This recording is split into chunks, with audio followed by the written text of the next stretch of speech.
Bismillahirrahmanirrahim.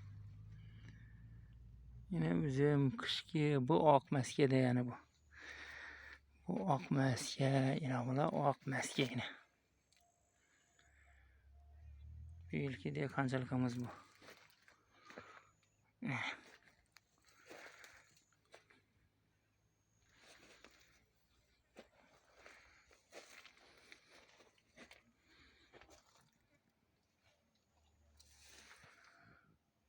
Bu ak meskede yani bu.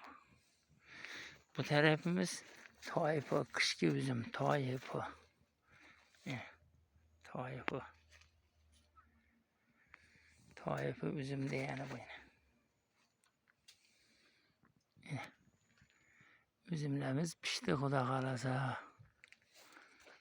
Üzümlerimiz pişti. Xaridarı gelse teyyar yine üzümlerimiz.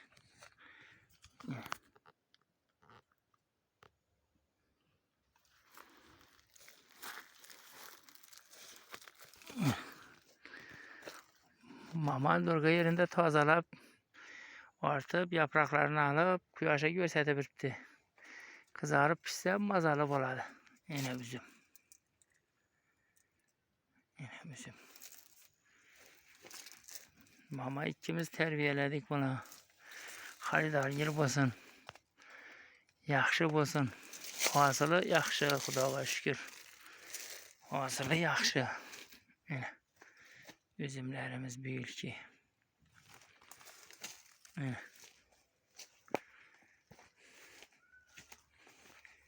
Yine üzümlerimiz.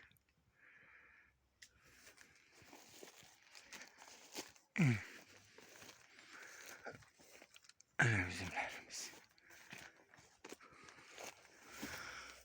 Yine büyük ki hasılımız bu. Yine. Büyük ki hasılımız.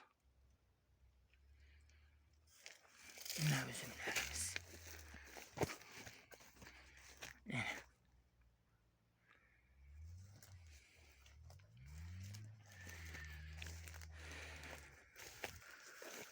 Yine üzümlerimiz Xuda kalasa. Başlı teyyar buldu üzümle yine. Xaridarını küttürttü yine üzüm.